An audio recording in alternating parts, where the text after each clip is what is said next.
मेरा नाम ममता है। मेरी एक बेटी और एक बेटा है। मेरी बेटी की शादी 2 साल पहले हो चुकी है और बेटा भी विवाहित है।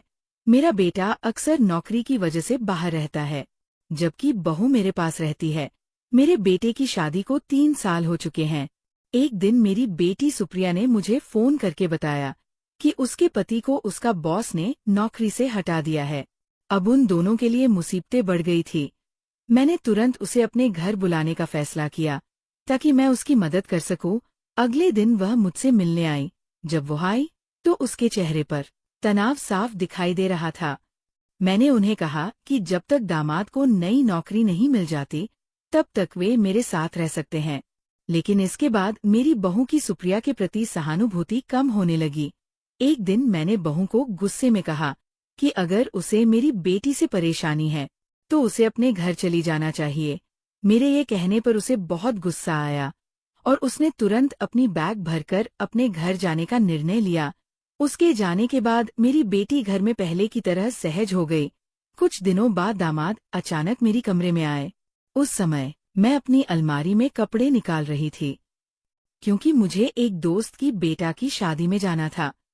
मैंने कुछ साड़ियाँ अलग रखी थी और जब मैं एक साड़ी के ब्लाउज को ट्राई कर रही थी, तभी दामाद बिना दरवाज़ा खटखटाया कमरे में आ गए। उन्हें देखकर मैंने तुरंत अपना चेहरा पीछे कर लिया। ये सब बहुत अनपेक्षित था और मुझे लगा कि इससे मुझे और दामाद दोनों को असहज महसूस हो रहा है। मैंने जल्द से जल्द अपने आप को ठीक कर लिया और जैसे ही मैंने साड़ी को समेटा, मैंने दामाद की ओर मुड़कर देखा। घर में बहू के साथ अकेले रहने के कारण मैं दरवाज़ा लॉक करने की आदत नहीं रखती थी, इसलिए दरवाज़ा हमेशा खुला रहता था। आज भी मैंने दरवाज़ा ठीक से नहीं बंद किया था। जैसे ही मैंने दामाद की ओर मुड़ा देखा कि वे मेरे बेड के पास खड़े थे।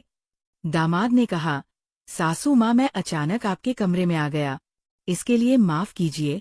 उन्होंने माफ़ी मांगने के बाद मुझसे थोड़ा दूरी बनाते हुए कहा, सासू माँ, आप जो कुछ भी मेरे और सुप्रिया के लिए कर रही है, ये सच में बहुत बड़ी बात है। आजकल तो दामाद को घर में ठिकाना देने वाली सिर्फ माताएं ही होती हैं, लेकिन आप मुझे अपने बेटे की तरह संभाल रही हैं।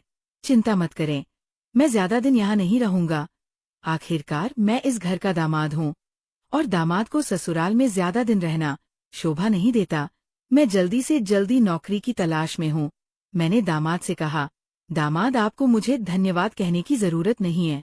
और हाँ, आप इस घर के इकलौते दामाद हैं। आपको कोई शर्म नहीं होनी चाहिए। इस घर में आप अपने आप को पूरी तरह से अपना समझे। मेरी बात सुनकर दामाद ने मुझे अचानक गले लगा लिया और कहा, सासू माँ, मैं आपके इस उपकार का कितना कर्ज चुकाऊंगा, ये मुझे भी नहीं पता। जब दामाद ने मुझे गले लगाया, मैं चौंक गई। आखिरकार वे मेरे दामाद थे और हमारा रिश्ता इतना खुला नहीं था। मैंने सोचा कि ये नई पीढ़ी की सोच हो सकती है, जिसमें दामाद अपनी सांस से बिना झिझक बातचीत करते हैं। धीरे धीरे मेरे मन में कुछ अनचाही बातें आने लगी। मुझे ऐसा लगने लगा कि सुप्रिया और दामाद के बीच कुछ ठीक नहीं था।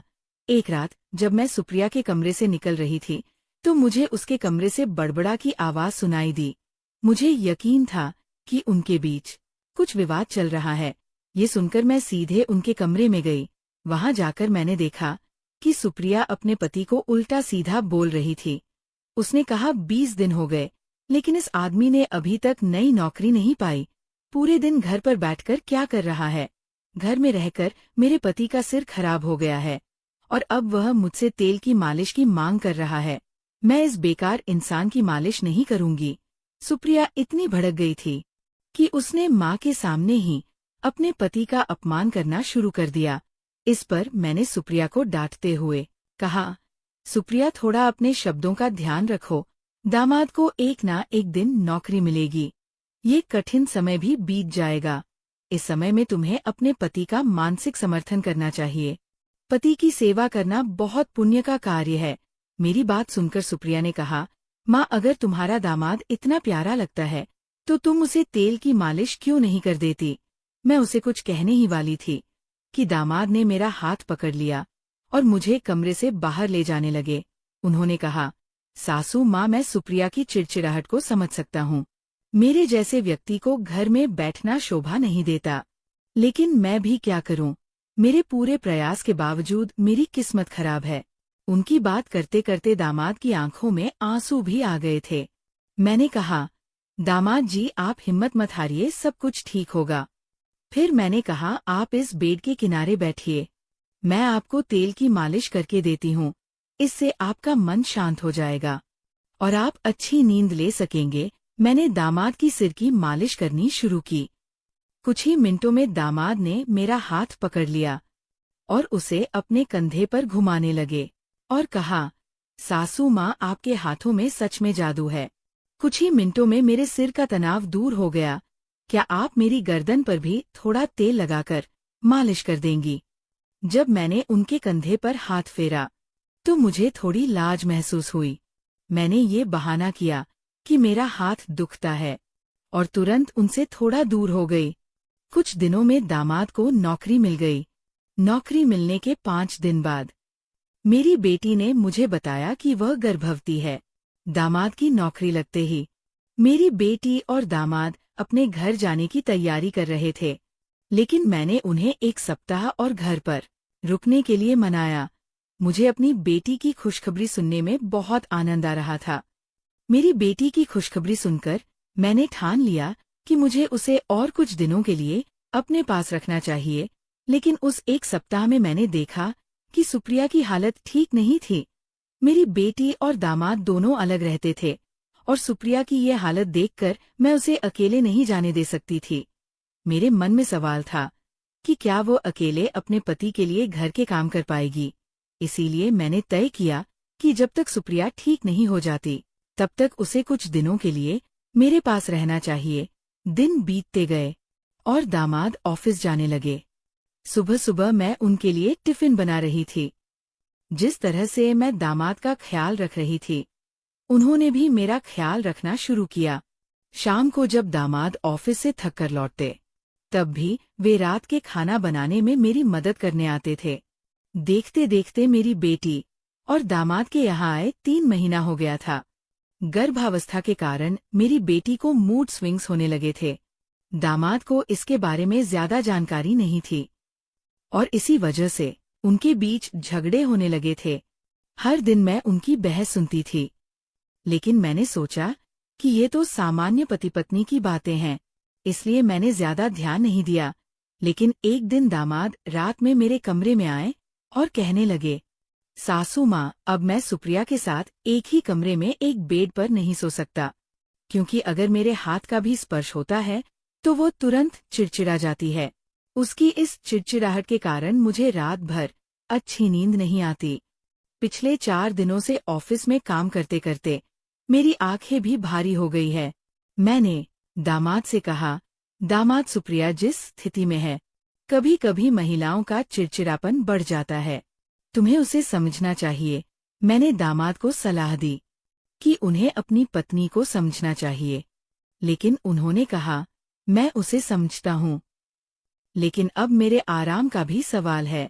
अगर मैंने ठीक से आराम नहीं किया तो मैं नौकरी सही से नहीं कर पाऊंगा।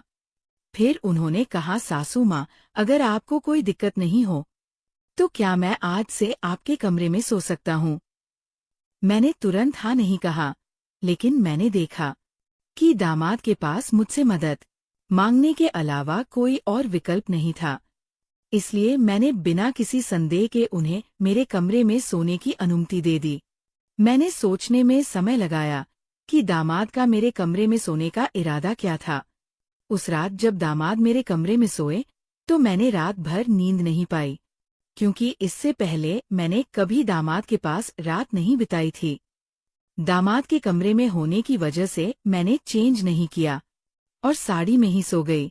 रात भर साड़ी पहने रहने की वजह से मुझे नींद नहीं आई। अगली रात जब मैं सोने जा रही थी तब उन्होंने कहा, सासू माँ, कल रात आप सो नहीं पाए, मुझे पता है। मैंने आपको पहले भी गांव में देखा है, आपको मुझे लजाने की जरूरत नहीं है। अगर आपको रात भर साड़ी पहनने में दिक्कत हो रही है तो आप रोज की तरह नाइटी पहन सकती है। मुझे मानिए, मैं आपका दामाद नहीं बल्कि आपका बेटा हूँ। ये सच था कि रात भर साड़ी पहनने के कारण मुझे नींद नहीं आई थी और आज मैं नहीं चाहती थी कि फिर से रात भर जागते रहूं। इसलिए मैंने कपड़े बदल लिए।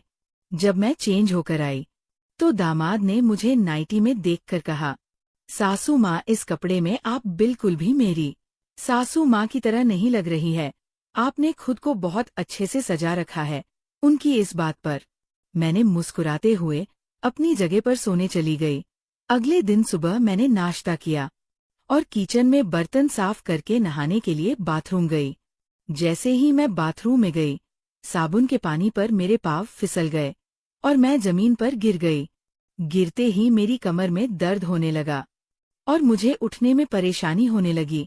मैंने सुप्रिया को आवाज दी, लेकिन वह अपने कमरे से नहीं आई। फिर दामाद दौड़ते हुए मेरे कमरे में आए। उन्होंने मुझे बाथरूम में गिरा हुआ देखकर तुरंत अंदर आए और मुझे उठाकर अपने बेड पर ले गए।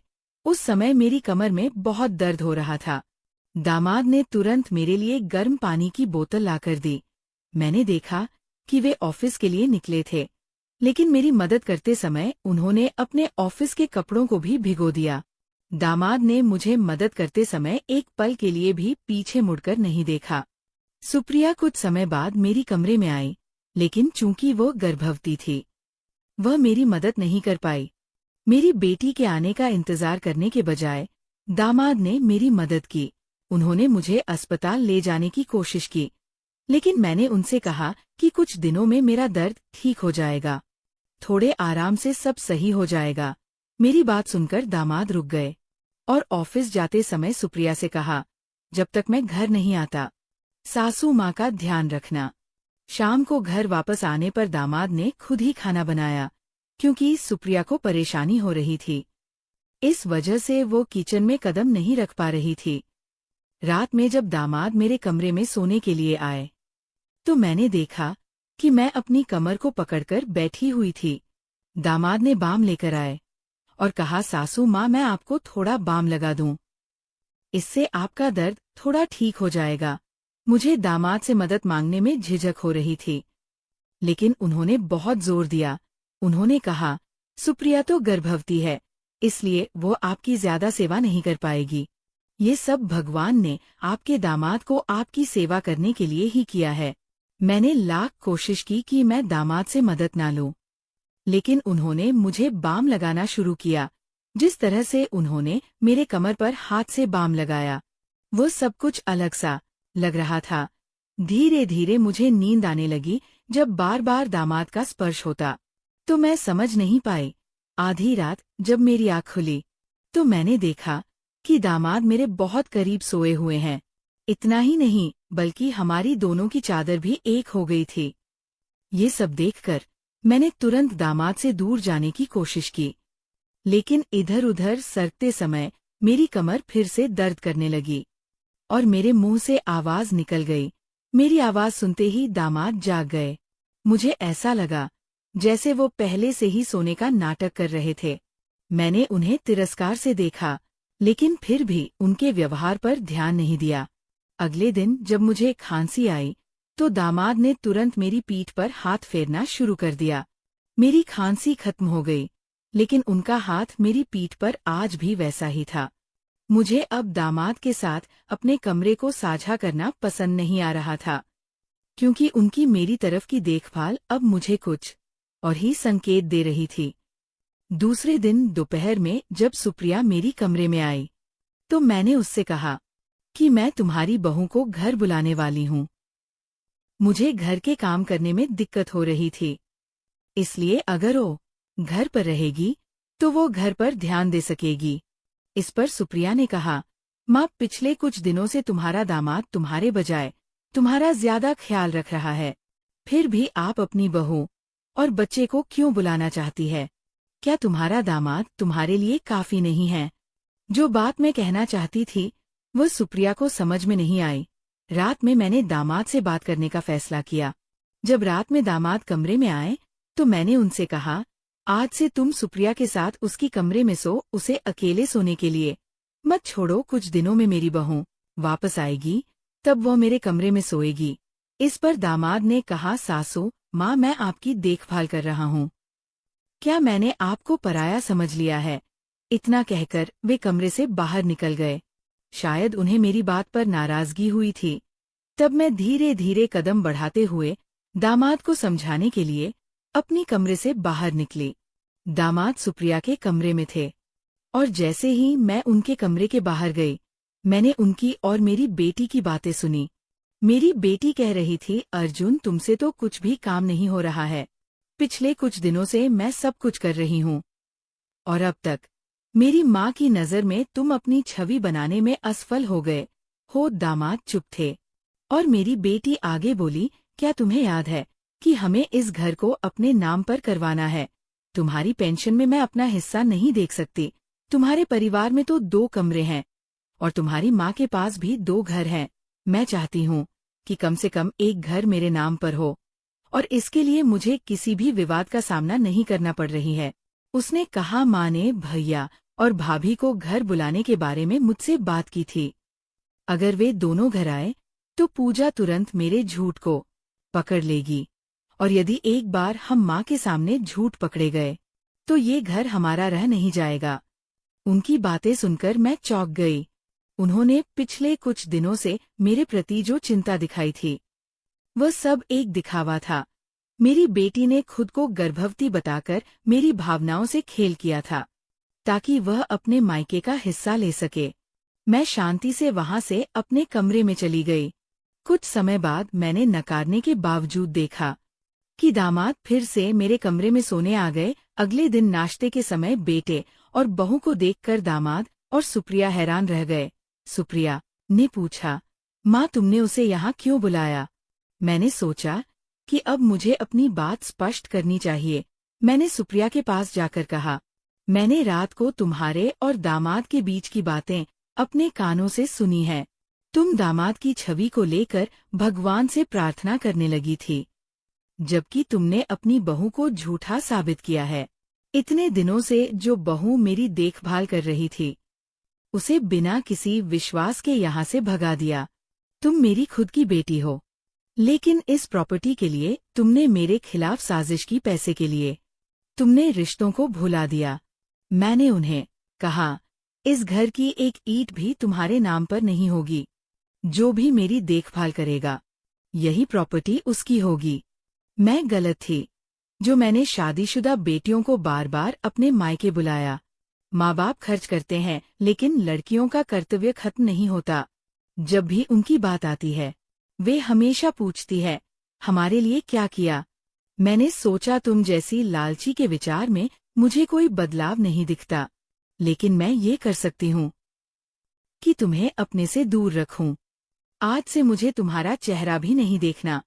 तुम्हारी वजह से मैं अपने बेटे और बहू को दूर कर रही थी, लेकिन ये हमेशा सच नहीं होता।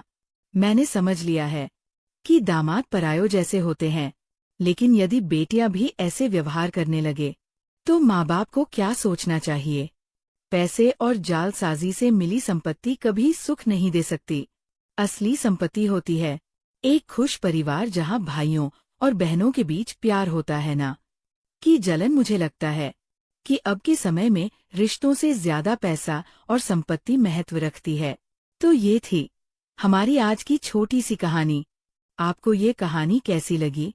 कमेंट करके जरूर बताएं। अगर आपको ये कहानी पसंद आई हो तो इसे लाइक करें और अपने दोस्तों के साथ शेयर करें। आगे भी ऐसी ही रोमांचक कहानियों के लिए हमारे चैनल को सब्सक्राइब करें। मेरा नाम प्रशांत है। ये स्टोरी तब की है जब मैं ईटर में पढ़ता था। मेरी उम्र करीब 21 साल की थी। उसी साल 8 मार्च को मेरे मामा की शादी थी, तो मैं और मेरा पूरा परिवार मामा के घर गया हुआ था। बुआ का घर मेहमानों से भरा था। उसी में मेरी वो भाभी भी आई थी। वो मेरे मम्मी के किसी दूर के भतीजे की पत्नी थी। वो दिखने में काफी खूबसूरत थी। उनका रंग बहुत गोरी था। उनकी उम्र ज्यादा नहीं था, ऐसा लग रहा था कि 29 या 30 साल की होगी। उनका नाम शिवानी था। वो मेरी माँ से बात कर रही थी। मैं अपने माँ के पास ही खड़ा था और उन्हें देखकर हल्का हल्का मुस्कुरा रहा था। फिर बात करते करते उनका ध्यान मेरे ऊपर गया और मुझे मुस्कुराते देख वो भी मुस्कुरा दी। फिर उन्होंने मम्मी से पूछा कि ये कौन है। तो मम्मी ने मेरे बारे में भाभी को बताया। फिर भाभी को जब पता चला कि मैं उनका देवर हूँ, तो वो माँ के सामने ही मुझसे मजाक करने लगी। माँ पास खड़ी थी तो मैं कुछ नहीं कह सका, बस हल्का शर्माकर सिर झुका लिया। तभी मम्मी को उनके नंद ने आवाज लगाया और अपने पास बुलाया। मम्मी बोली कि तुम दोनों बातें करो, मैं अभी आती हूँ। और मम्मी वहां से चली गई। अब हम दोनों वहां खड़े थे। मैं शर्म के मारे कुछ बोल नहीं पा रहा था। लेकिन तभी भाभी ने पूछा, तब प्रशांत किस क्लास में हो? मैं नजरें झुकाकर बोला कि भाभी मैं इंटर में हूँ। इस साल मेरा इंटर का एग्जाम होने वाला है। अब भाभी मुस्कुराते हुए बोली, अच्छा, तो अब हमारे देवर बड़े हो गए हैं, 11वीं में पढ़ते हैं। मैं हिचकिचाकर बस हल्का सा मुस्कराया। वो मेरी तरफ देखती रहीं, जैसे कुछ कहना चाह रही हों, लेकिन फिर उन्होंने माहौल को हल्का करने के लिए खुद ही बात शुरू कर दी। और बताओ, पढ़ाई कैसी चल रही है? मैंने कहा, ठीक ही चल रही है भाभी, बस थोड़ा टेंशन रहता है, पेपर नजदीक है। भाभी ने आंखें थोड़ा चौड़ी करके मजाकिया लहजे में कहा, टेंशन? अरे तुम तो इतने स्मार्ट दिखते हो, तुम्हें क्या टेंशन? मैं फिर थोड़ा शर्मा गया, लेकिन भाभी के अंदाज में एक अपनापन था, जिसमें झिझक धीरे धीरे कम हो रही थी। फिर उन्होंने मेरी बाह को हल्के से थपथपाते हुए कहा, वैसे देवर जी, कोई गर्लफ्रेंड वर्लफ्रेंड है या नहीं? मैं तो थोड़ा घबरा ही गया, आंखें बड़ी कर दी और कहा, नहीं भाभी, ऐसी कोई बात नहीं है। वो जोर से हंस पड़ी। अरे वाह, कितना साफ झूठ बोलता है, इतनी प्यारी मुस्कान और कोई लड़की नहीं? मम्मी जी को बताओ क्या? मैंने हड़बड़ाकर कहा, अरे नहीं भाभी, प्लीज मत बताना। फिर हम दोनों खिलखिलाकर हंस पड़े। इसी बीच भाभी ने मेरी तरफ झुककर फुसफुसाया, वैसे तुम्हारी आंखें बहुत प्यारी है, तुम्हें पता है?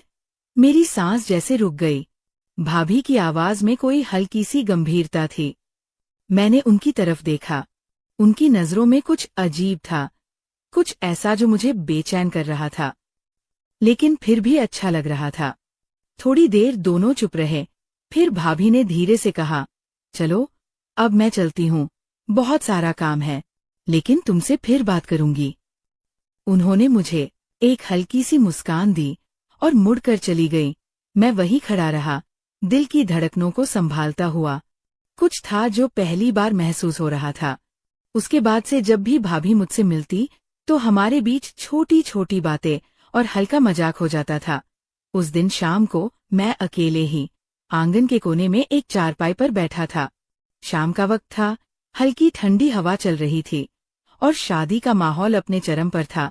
तभी भाभी कहीं से आई और मेरे पास चारपाई पर बैठ गई।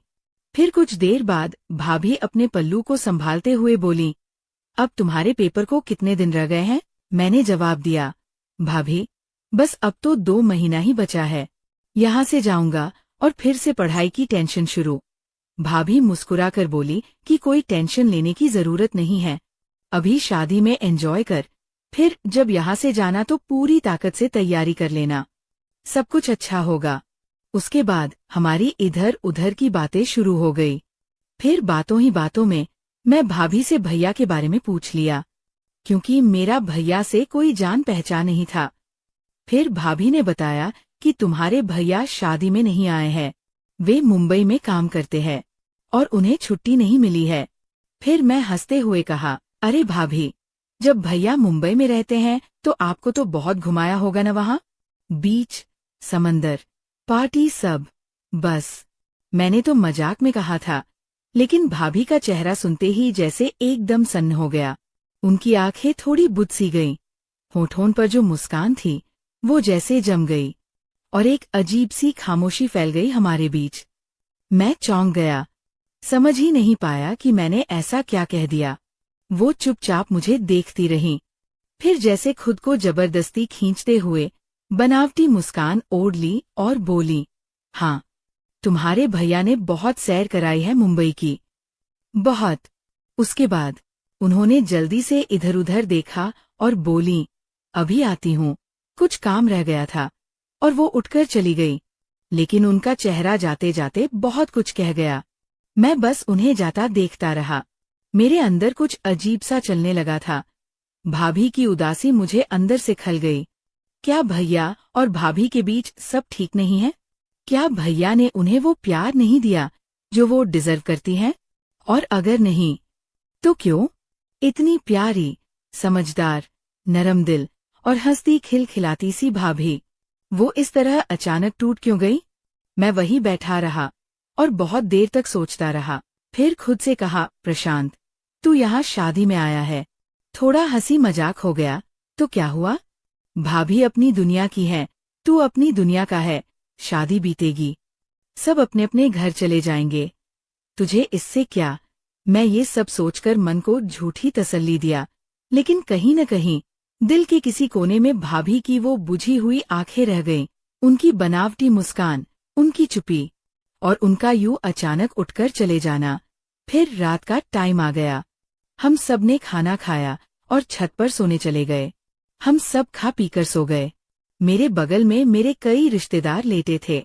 फिर रात को करीब 12 बजे किसी के आने का आभास हुआ। चूड़ी की आवाज से तो मैंने देखा तो अंधेरे में मुझे कोई औरत आती दिखी। मैंने गौर नहीं किया और चादर ओढ़ के लेट गया। फिर थोड़ी देर बाद मुझे क्या एहसास हुआ कि कोई मुझे जगा रहा है। मैंने देखा तो वो वही भाभी थी।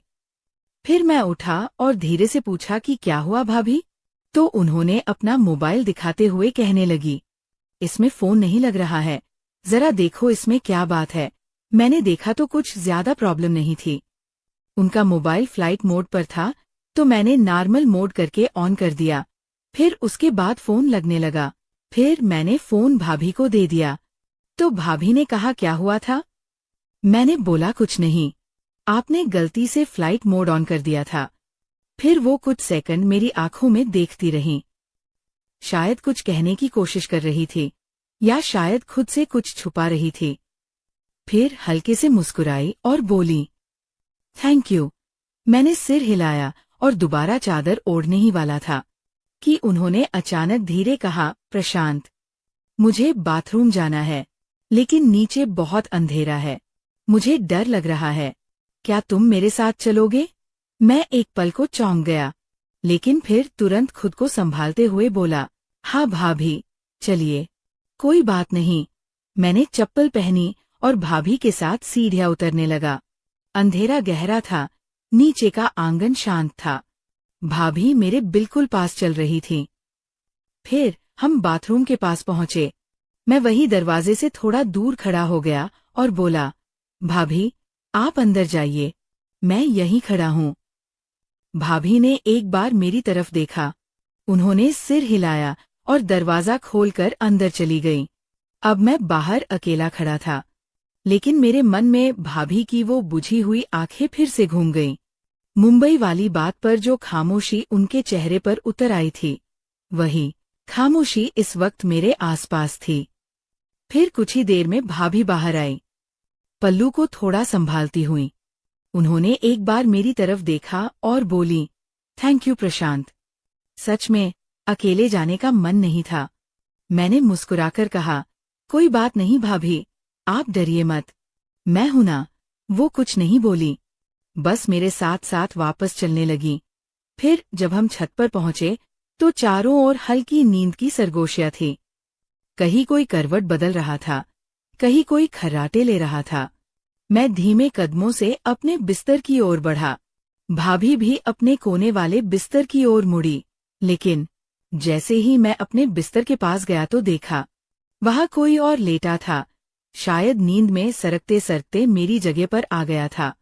मैं थोड़ा झुका, उसे उठाने ही वाला था कि तभी पीछे से भाभी की धीमी आवाज आई, प्रशांत, रुक जाओ, उसे मत उठाओ। मैंने पलटकर देखा, भाभी कुछ कदम दूर खड़ी थी। तुम मेरे साथ चलो, उन्होंने धीरे से कहा, मेरे बिस्तर पर काफी जगह है, मैं अकेली ही सो रही हूँ, तुम एक साइड हो जाना। मैं एक पल को ठिठका, दिल की धड़कन जैसे थोड़ी तेज हो गई। फिर मैंने सिर हिलाया और उनके पीछे पीछे चल पड़ा। छत का वो कोना बाकी जगहों से अलग था। वहां थोड़ी सी हवा ज्यादा थी और बाकी लोगों से थोड़ा दूर होने के कारण एक अलग ही सन्नाटा था। भाभी ने अपना बिस्तर कोने में लगाया था। चादर एकदम करीने से बिछी हुई, सिरहाने पर एक हल्का तकिया और एक छोटा सा रजाई किनारे रखा हुआ। फिर वहां पहुंच भाभी चुपचाप एक ओर खिसक गई और मैंने उनकी दूसरी ओर बहुत ध्यान से किनारे पर जाकर लेटने की जगह बना ली। हम दोनों कुछ देर चुप रहे। मैं चुपचाप आसमान की ओर देख रहा था। दिल में कई सवाल थे, लेकिन जुबान पर कोई शब्द नहीं।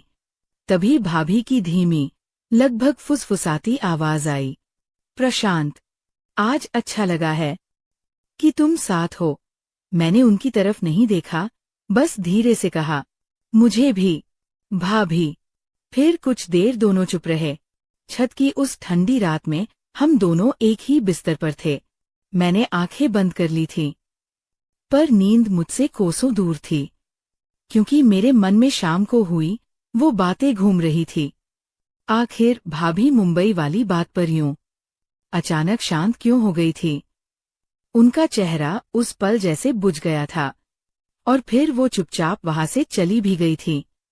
मेरा दिल कर रहा था पूछ लूं उनसे, लेकिन एक अजीब सा डर था, कहीं कुछ ऐसा न कह बैठूं जो उन्हें और तोड़ दे। लेकिन मन की बेचैनी, सवालों का शोर अब सहा नहीं जा रहा था। मैंने खुद को कुछ सेकंड समझाने की कोशिश की, लेकिन फिर हल्के स्वर में धीरे से पूछा, भाभी, आप जागी हैं? वो थोड़ी देर चुप रहीं, फिर उसी धीमी आवाज में बोली, हाँ प्रशांत, बोलो, क्या हुआ? मैं थोड़ी देर तक चुप रहा, फिर धीरे धीरे कहने लगा, भाभी अगर आप बुरा न मानो तो क्या आपसे कुछ पूछ सकता हूँ? भाभी थोड़ी देर चुप रही। शायद उन्हें भी समझ आ रहा था कि मैं क्या पूछने वाला हूँ। फिर भी उन्होंने कहा कि हाँ बोलो, प्रशांत, क्या पूछना चाहते हो? फिर मैं धीमी आवाज में बोला, आज शाम जब मैंने आपसे मुंबई घूमने की बात की थी, तब आप अचानक शांत हो गई थी, फिर ऐसे चली भी गई। मुझे लगा शायद मैंने कुछ गलत कह दिया था। भाभी कुछ नहीं बोली। मैंने थोड़ा रुककर गहरी सांस लेते हुए पूछा, भाभी, क्या आपको और भैया के बीच सब कुछ ठीक है? अब भाभी ने करवट बदली और बोली, हाँ, सब कुछ ठीक है प्रशांत, तुम इन बातों पर ज्यादा मत सोचो। उनकी आवाज में सच्चाई नहीं थी। ऐसा लगा जैसे वो जबरन कुछ छुपाने की कोशिश कर रही हो। मुझे उनका जवाब सुनकर एक अजीब सी बेचैनी हुई। मन किया फिर से पूछूं, लेकिन फिर खुद को रोका। शायद वो बताना नहीं चाहती। शायद कुछ ऐसे राज है जो उनके भीतर ही रह गए हैं। फिर मैंने करवट ली और उनकी तरफ पीठ करके सोने की कोशिश करने लगा, लेकिन मेरी आंखें बंद होते हुए भी जैसे जाग रही थी। मन अब भी वहीं अटका था। उनकी आवाज, उनकी नजरें और वो सब ठीक है वाला झूठा यकीन। तभी कुछ देर बाद एकाएक धीमी, टूटी हुई सी सिसकी मेरे कानों तक पहुंची। मैं एकदम चौकन्ना हो गया। धीरे से करवट ली और देखा, भाभी आसमान की ओर देख रही थी। आंखों से आंसू बह रहे थे। उनका चेहरा चांद की हल्की रोशनी में भीग रहा था और वो किसी पुराने, बहुत गहरे ख्याल में खोई हुई लग रही थी। मेरे दिल में जैसे कुछ चटक गया। मैंने हल्के स्वर में कहा, भाभी, क्या हुआ? आप क्यों रो रही हैं? वो मेरी तरफ पलटीं, लेकिन तुरंत अपने आंचल से आंसू पोंछने लगीं। एक झेम सी उनके चेहरे पर थी, जैसे कोई चोरी पकड़ी गई। कुछ नहीं प्रशांत, बस ऐसे ही। नींद नहीं आ रही थी। हवा ठंडी है न। आंखें भी भर आई। लेकिन मुझे समझ आ गया था कि जरूर कुछ न कुछ भाभी के साथ ऐसा हुआ है जो वो मुझे बता नहीं रही है। फिर मैं बोला कि भाभी, अब नहीं, अब आप नहीं छुपा सकती। आपको मेरी कसम, जो भी बात है सच सच बताइए। भाभी कुछ पल तक मेरी तरफ देखती रहीं। उनके चेहरे पर हैरानी नहीं थी, बस थकावट थी, जैसे उन्होंने हार मान ली हो। उन्होंने गहरी सांस ली और फिर अपनी नजरें दूर आसमान की तरफ टिकाते हुए बोली, प्रशांत, तुम्हारे भैया मुंबई में रहते तो है, लेकिन जैसा सबको पता है कि वो किसी कंपनी या ऑफिस में काम करते हैं, ये बात झूठ है। मैं चौंक गया। तो फिर भाभी, भैया वहाँ क्या करते हैं? वो वहाँ गाइड का काम करते हैं, विदेश से आए। लड़के लड़कियों और कपल्स को मुंबई की सैर कराते हैं, बीच पर ले जाते हैं, होटल दिलवाते हैं, पार्टीज कराते हैं, कभी कभी उनके साथ ही घुल मिल जाते हैं। तुम समझ रहे हो ना प्रशांत, मैं क्या कह रही हूँ? मैंने धीरे से उनका हाथ थामा। भाभी, इसमें क्या गलत है? ये भी तो एक काम ही है ना, लोगों को घूमने फिरने में मदद करना, गाइड बनना। क्या बुरा है इसमें? भाभी ने मेरी तरफ देखा। उनकी आंखें भीगने लगी थी, लेकिन इस बार वो आंसू पोंछने की कोशिश नहीं कर रही थी।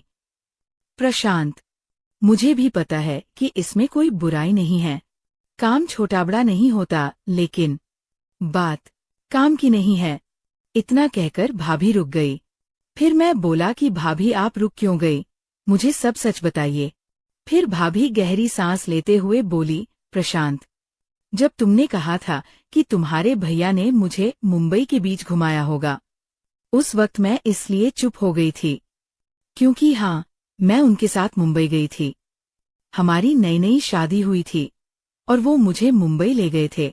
वहाँ सब कुछ बहुत खूबसूरत था।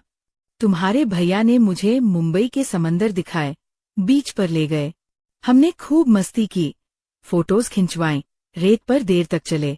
जैसे हर नई दुल्हन सपने देखती है, वैसे ही मैंने भी देखे थे। उनकी आंखें उस वक्त मुस्कराईं, लेकिन पल भर में फिर बुझ गईं। फिर उसी रात हम एक होटल में रुके। बीच के पास ही एक छोटा सा सुंदर कमरा था। मैं बहुत थकी हुई थी, इसलिए जल्दी सो गई। लेकिन रात को मेरी आंख अचानक खुल गई और मैंने देखा कि वो बिस्तर पर नहीं हैं। मुझे लगा जैसे कि वो बाथरूम गए होंगे, लेकिन जब कुछ देर तक वो नहीं आए तो मैंने उन्हें कमरे के बाथरूम में ढूंढा, लेकिन वो वहां नहीं थे। फिर मैं उन्हें ढूंढते हुए बाहर निकल गई, लॉबी में देखा, फिर रिसेप्शन से होते हुए बाहर बीच की तरफ गई।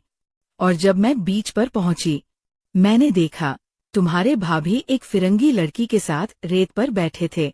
नहीं प्रशांत, बैठे नहीं थे, उनकी आवाज टूटने लगी थी।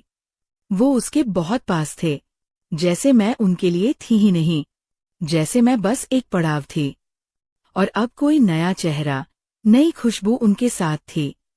मेरा दिल बैठ गया था। मैं वहीं चुपचाप खड़ी रही कुछ पल, फिर लौट आई। कमरे में आकर खुद को बंद कर लिया। उस रात मुझे एक पल भी नींद नहीं आई। मेरी शादी, मेरा सपना, सब जैसे उसी रेत में बह गया था। फिर जब सुबह होने वाली थी, तभी दरवाजा खुलने की आहट आई। भैया वापस आ गए थे। वो दबे पांव कमरे में दाखिल हो रहे थे, जैसे उन्हें डर हो कि मैं जाग न जाऊं। लेकिन मैं तो पहले से उनके पीछे खड़ी थी। वो मुझे देखकर डर गए। फिर मैं उनसे सब जानते हुए भी सवाल की कि वो रात को कहाँ गए थे, क्योंकि मैं उनके मुंह से सुनना चाहती थी। लेकिन उन्होंने फौरन बहाना बना दिया, कहा कि बाहर हवा खाने चला गया था। फिर कुछ देर बीच पर बैठा रहा, कुछ पुरानी बातें सोच रहा था। उनके मुंह से ये सुनकर मेरी आंखों में आंसू आ गए। फिर मैंने कह दिया कि मैंने सब देख लिया है। मैं जानती हूँ वो रात को कहाँ थे और किसके साथ थे। तो वो थोड़ा घबरा तो गए, लेकिन शर्मिंदा नहीं हुए। उनकी आवाज में अब कंपकंपी थी। फिर वो उल्टा सफाई देने लगे, कहने लगे तुम कुछ गलत समझ रही हो। ये सब मेरे काम का हिस्सा है। मैं जो करता हूँ वो मजबूरी है। ये फिरंगी लड़कियां अकेली आती है, उन्हें यहाँ के लोगों का साथ चाहिए होता है। अगर हम उनकी हर जरूरत पूरी नहीं करेंगे तो कौन करेगा? ये उन्हें खुश रखने का हिस्सा है। ये सब बस प्रोफेशनल है। प्रशांत, तुम्हारे भैया की बात सुनकर उस पल मुझे लगा जैसे कोई जोर से मेरे सीने पर पत्थर रख गया हो। शादी मेरे लिए एक वचन था, एक बंधन, एक भरोसा। लेकिन तुम्हारे भैया के लिए वो सिर्फ एक जरूरत थी, जो अब शायद पूरी हो चुकी थी। फिर मैं उनसे बोली, अगर ये तुम्हारा काम है, तो फिर तुम्हारा घर क्या है? मैं कौन हूँ? क्या एक बीवी होने के नाते मेरा कोई अधिकार नहीं, कोई इज्जत नहीं? इस पर तुम्हारे भैया कुछ नहीं बोले। फिर उसके बाद हमारे बीच खूब झगड़ा हुआ। मैंने उन्हें कहा कि मैं इस रिश्ते में नहीं रह सकती। जहाँ वफादारी सिर्फ एक पक्षीय हो। तो उन्होंने कहा, तुम गांव की लड़की हो, तुम्हें मुंबई की दुनिया समझ नहीं आएगी, तुम ड्रामा मत करो। उनकी बात सुनकर मेरे दिल में एक टीस उठी। मैं अब वहां एक पल के लिए भी रुकना नहीं चाहती थी। मैं अपना सारा सामान समेटी, बैग में रखा और वहां से निकल गई। प्रशांत, तुम्हारे भैया ने मुझे रोकने की भी कोशिश नहीं की। मैं एक टैक्सी ली और सीधे स्टेशन पहुंची और सुबह की पहली ट्रेन से अपने गांव लौट आई। मैंने पूछा, फिर भैया, उन्होंने आपको एक बार भी फोन किया? भाभी हंसी, एक थकी हुई, बुझी हुई हंसी। नहीं प्रशांत, उन्हें कोई अफसोस नहीं था। न फोन आया, न कोई खबर ली।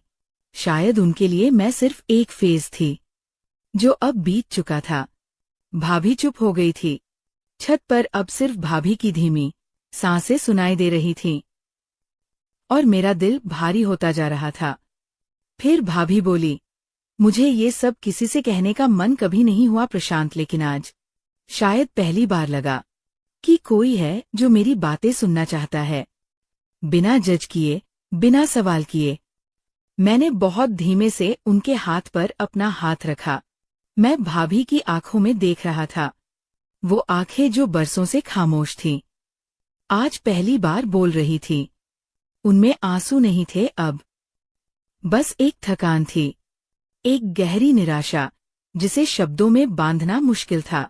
मैंने कुछ कहने के लिए होंठ खोले, लेकिन फिर बंद कर लिए। क्या कहता, क्या जवाब था मेरे पास उनके टूटे भरोसे का, उस दर्द का जो उन्होंने अकेले सहा? मैंने बस उनका हाथ थामे रखा, वो हाथ जो कांप रहे थे, जिनमें अब भी अपने होने की कोई उम्मीद बाकी थी। मैं जानता था, मैं उनके लिए ज्यादा कुछ नहीं कर सकता। मैं उनकी टूटी हुई जिंदगी को जोड़ नहीं सकता, उनके बीते साल वापस नहीं ला सकता, उनके घाव नहीं भर सकता। मैं बस उनके पास था, चुपचाप, बिना कुछ कहे। कभी कभी किसी के पास होना ही सबसे बड़ी सांत्वना होती है। भाभी की आंखें बंद थी, पर उनके चेहरे पर अब एक हल्की सी शांति थी। शायद इसलिए कि उन्होंने सब कह दिया था। तो दोस्तों, ये थी हमारी आज की छोटी सी कहानी।